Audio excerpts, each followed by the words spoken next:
Guys, what's up? This is Otaku Fanboy, and today I'm bringing you my review of One Piece Chapter 802. With there's some pretty big events in this chapter. For one, this is the beginning of the new arc, Zou. We get the reveal of the seventh Shichibukai, supposedly a self-proclaimed Whitebeard Jr., as it is. But I mean, even if it isn't Whitebeard Jr.'s son, or Whitebeard's son rather, 480 million. I mean, he's got to have something to back up that bounty. I mean, he can't just have it just because he's Whitebeard Jr., or whatever. But anyways, let's dive into this. So we start out the chapter on Bart's ship. There's a lot of comedy aspects going on.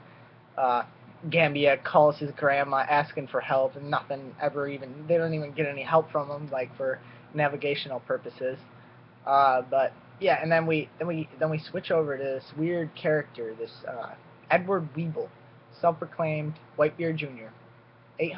480 million, and I mean, it very well could be that he's going to be the next antagonist for this arc, but he doesn't seem like he's going to be an evil one. It seems like his his mom or whatever, that weird looking Peckham's lady woman, um, it seems like she's just controlling him. And in my opinion, I think if he does end up coming to Zou, that Luffy and Law may end up allying with him because they want to take down Kaido. And I mean, Edward Weeble just wants to take out pirates. He doesn't like pirates, obviously. So for whatever reason, I don't know why, but um, yeah. So it just seems like he's such a weird character in that he's almost stupid. He almost looks like a zombie, like one of Moria's zombies. But I don't know if that's the case because I don't know. I just wouldn't see that connection. But yeah, anyways, if he does end up being the antagonist of this arc, so even what I think this arc will be pretty short in comparison to Dressrosa. It'll be like a setup for the Wano Kingdom. So I mean, even if they do end up being the antagonist, I feel like he may end up allying with Luffy just so the alliance gains more strength. Because if they gained another 480 million person, that's between the three they have what 1.48 million, like, or 1.48 billion. That's pretty nuts. Bad math skills right there. But anyways, after we get the introduction of Edward Weeble, the seventh Shichibukai, we get 1 week time advance on Luffy's ship, or not Luffy's ship, Bartolomeo's ship, and we end up arriving at Zou, the home of the MInkmen. Yes, it was clarified this chapter that this is indeed the home of the MInkmen.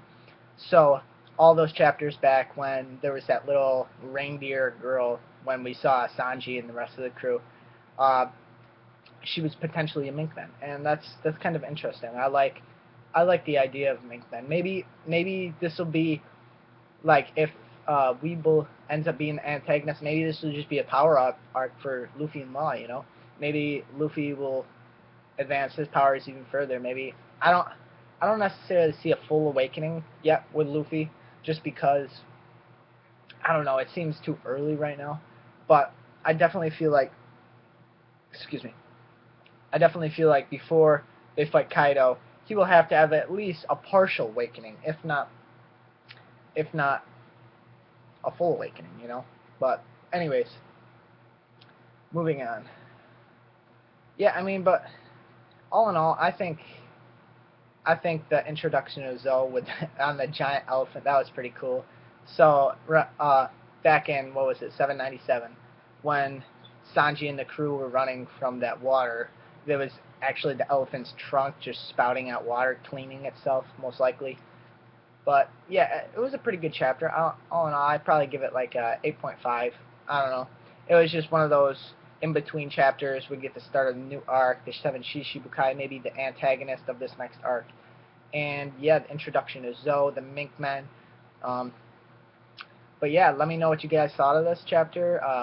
Do you like it? What do you think of Zoe being an elephant? That's kind of interesting, as it is. But anyways, this was Otaku Fanboy signing out. Peace.